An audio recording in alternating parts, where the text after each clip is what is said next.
his name is... It's John Bunday.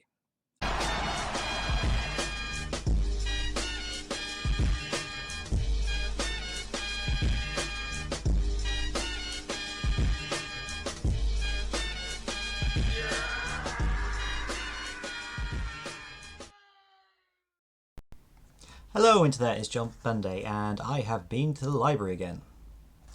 So, another graphic novel, and this one is not one I was aware of. I hadn't heard of it before, but I couldn't find another Judge Dredd or Sandman, so I thought, oh, give it a try.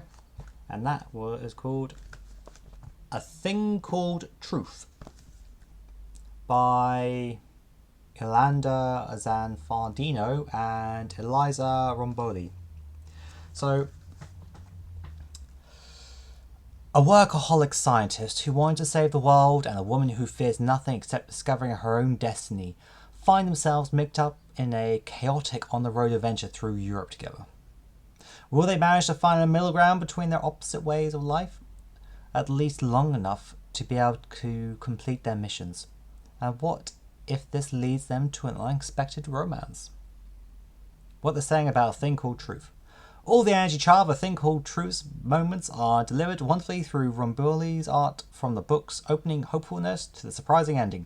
The art never fails not only to bring the story to visual life, but manages to gift it with so much exuberance that moth the surprise the powers of the book can contain it. When it's all said and done, A Thing Called Truth starts this narrative off in a way that is filled with energy, promise, and fun. Where the tale goes from there is wide open, but if the quality of the story can live up to its book's promise, it'll be an adventure well worth going on. There's more, but I won't read them all. So, right. And as usual, let's take a look at the artwork. So, I think it's a nice, colourful book. I like the way the colours are used for like the outside, the outdoor kind of sections. So pretty much, yeah. So one of the characters is a scientist. She makes a breakthrough, but her bosses say she resigned because they decided they want to keep all the money rather than doing cost savings, which was the whole point of the research. So, you know, but because she's been so dedicated to her work, like, you know, she's now getting divorced. Her husband keeps saying, please sign the divorce papers, because she was just concentrating on her work and not on their marriage. And then with her now being, you know, resigning, she, you know, goes on a bender and then falls asleep in the back of her car and wakes up to find that a woman has driven off her car and her in the back. And they're now doing a trip around Europe. So, yeah.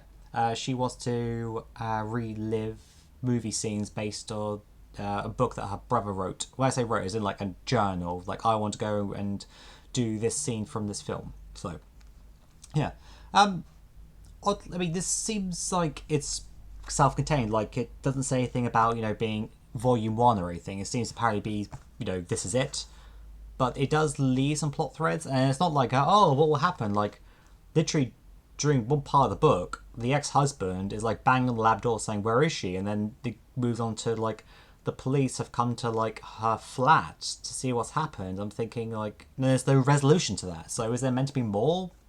Anyway, it's not very long, you know. It's so if you find it in your local library, then, you know, give it a try. It was entertaining. So it's not like the best thing I've ever read, but, you know, it was entertaining. So yeah, A Thing Called Truth. Give it a try and always support your local libraries.